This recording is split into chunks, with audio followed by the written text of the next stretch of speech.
Hello, Teacher Mark. My name is Lily, and my student number is S0441040. I'm a freshman. The speech title is Martin Pistorius, How My Mind Came Back to Life and No One Knew. Imagine being unable to say, I'm hungry, I'm in pain, thank you, or I love you. Being trapped inside your body, a body that doesn't respond to commands.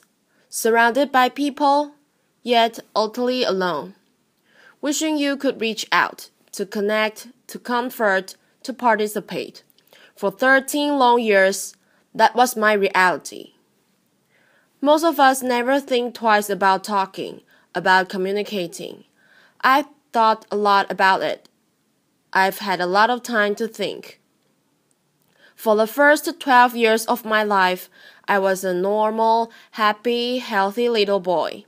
Then everything changed. I contracted a brain infection. The doctors weren't sure what it was, but they treated me the best they could. However, I progressively got worse.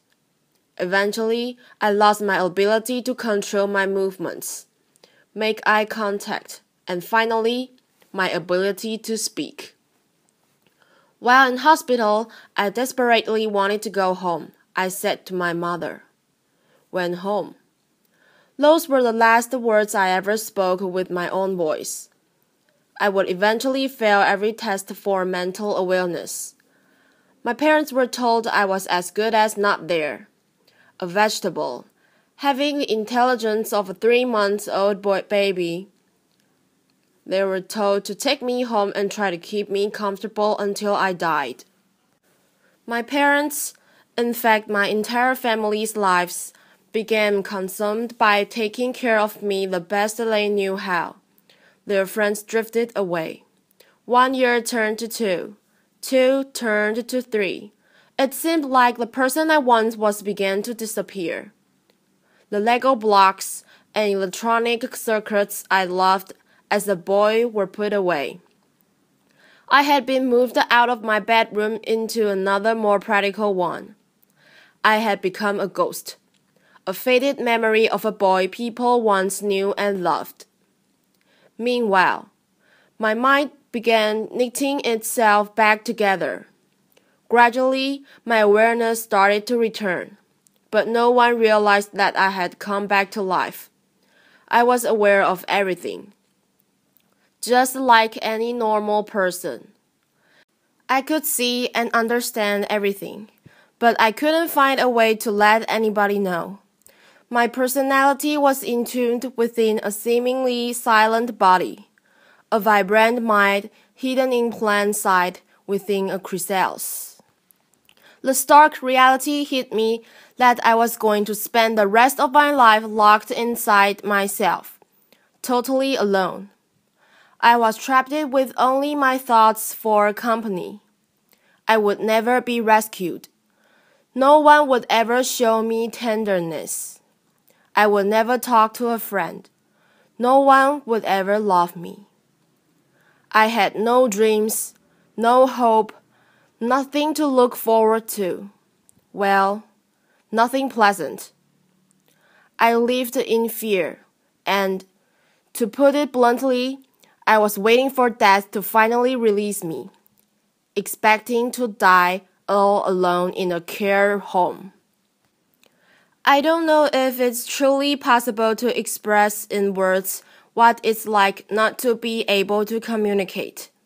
Your personality appears to vanish into a heavy fog, and all of your emotions and desires are constricted, stifled, and muted within you. For me, the worst was the feeling of utter powerlessness. I simply existed. It's a very dark place to find yourself because, in a sense, you have vanished. Other people controlled every aspect of my life. They decided what I ate and when. Whether I was laid on my side or strapped into my wheelchair, I often spent my days positioned in front of the TV watching Barney reruns. I think because Barney is so happy and jolly. And I absolutely wasn't. It made it so much worse. I was completely powerless to change anything in my life or people's perceptions of me. I was a silent, invisible observer of how people behaved when they thought no one was watching. Unfortunately, I wasn't only an observer. With no way to communicate, I became the perfect victim. A defenseless object, seemingly devoid of feeling that people used to play out their darkest desires. For more than 10 years, people who were charged with my care abused me physically, verbally, and sexually. Despite what they thought, I did feel. The first time it happened, I was shocked and filled with disbelief. How could they do this to me? I was confused.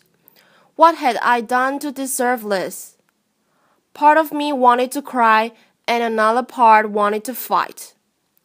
Hurt, sadness, and anger flooded through me. I felt worthless. There was no one to comfort me, but neither of my parents knew this was happening. I lived in terror, knowing it would happen again and again. I just never knew when. All I knew was that I would never be the same. I remember once listening to Whitney Houston singing, "No matter what they take from me, they can take away my dignity." And I thought to myself, you want to bet? Perhaps my parents could have found out and could have helped, but the years of constant caretaking, having to wake up every 2 hours to turn me, combined with them essentially grieving the loss of their son, had taken a toll on my mother and father. Following yet another heated argument between my parents, in a moment of despair and desperation, my mother turned to me and told me that I should die. I was shocked, but as I thought about what she had said, I was filled with enormous compassion and love for my mother. Yet I could do nothing about it. There were many moments when I gave up, sinking into a dark abyss. I remember one particularly low moment. My dad left me alone in the car while he quickly went to buy something from the store. A random stranger walked past, looked at me, and he smiled. I may never know why, but that simple act, the fleeting moment of human connection, transformed how I was feeling, making me want to keep going. My existence was tortured by monotony, a reality that was often too much to bear. Along with my thoughts, I constructed intricate fantasies about ants running across the floor. I taught myself to tell the time by noticing where the shadows were. As I learned how the shadows moved as the hours of the day passed, I understood how long it would be before I was picked up and taken home. Seeing my father walk through the door to collect me was the best moment of the day. My mind became a tool that I could use to either close down, to retreat from my reality, or enlarge into a gigantic space that I could fill with fantasies. I hoped that my reality would change and someone would see that I had come back to life. But I had been washed away like a sand castle built too close to the waves. And in my place was the person people expected me to be. To some, I was Martin, the vacant shell, the vegetable, deserving of harsh words, dismissal, and even abuse. To others, I was the tragically brain-damaged boy who had grown to become a man, someone they were kind to and cared for. Good or bad. I was a blank canvas onto which different versions of my life were projected. It took someone new to see me in a different way. An aromatherapist began coming to the care home about once a week. Whether through intuition or her attention to details that others failed to notice, she became convinced that I could understand what was being said. She urged my parents to have me tested by experts in argumentative and alternative communication, and within a year, I was beginning to use a computer program to communicate. It was exhilarating, but frustrating at times. I had so many words in my mind that I couldn't wait to be able to share them. Sometimes I would say things to myself simply because I could.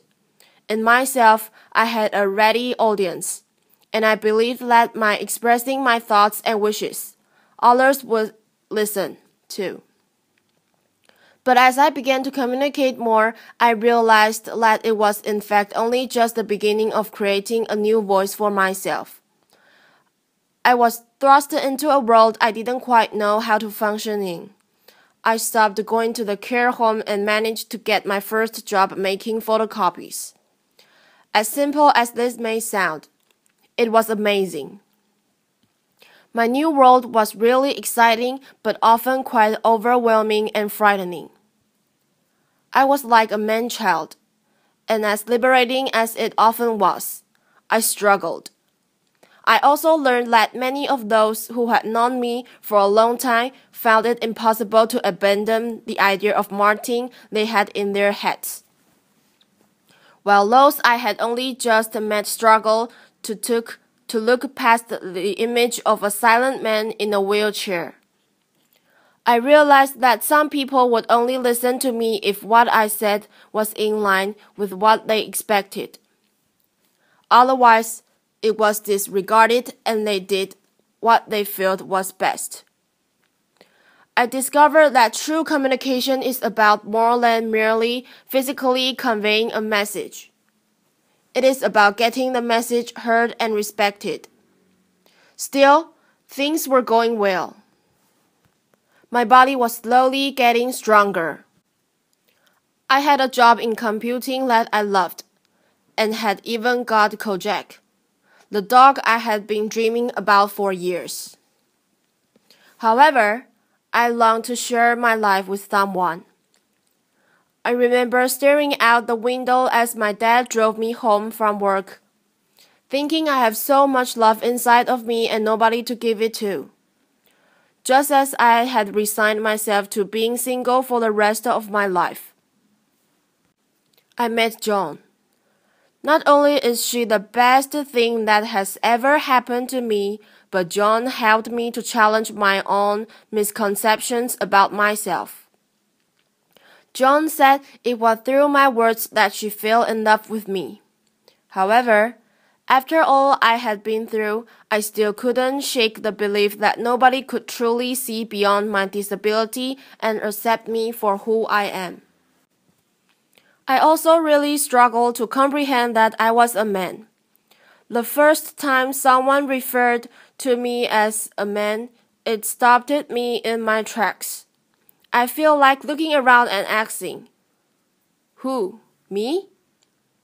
That all changed with John. We have an amazing connection and I learned how important it is to communicate openly and honestly. I felt safe, and it gave me the confidence to truly say what I thought. I started to feel whole again, a man worthy of love. I began to reshape my destiny. I spoke up a little more at work. I asserted my need for independence to the people around me. Being given a means of communication changed everything. I used the power of words and will to challenge the preconceptions of those around me and those I had of myself.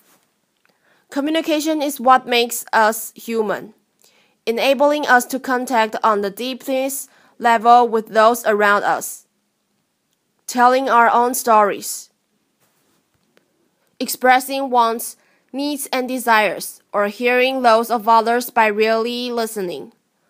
All this is how the world knows who we are, so who are we without it? True communication increases understanding and creates a more caring and compassionate world. Once, I was perceived to be an inanimate object, a mindless phantom of a boy in a wheelchair. Today, I'm so much more. A husband, a son, a friend, a brother, a business owner, a first-class honors graduate, a keen amateur photographer. It is my ability to communicate that has given me all this. We are told that actions speak louder than words. But I wonder, do they? Our words, however we communicate them, are just as powerful. Whether we speak the words with our own voices, type them with our eyes, or communicate them non-verbally to someone who speaks them for us, words are among our most popular tools. I have come to you through a terrible darkness, pulled from it by carrying souls and by language itself. The act of you listening to me today brings me further into the light. We are shining here together. If there is one most difficult obstacle to my way of communicating, it is that sometimes I want to shout and other times simply to whisper a word of love or gratitude. It all sounds the same. But if you will, please imagine these next two words as warmly as you can. Thank you.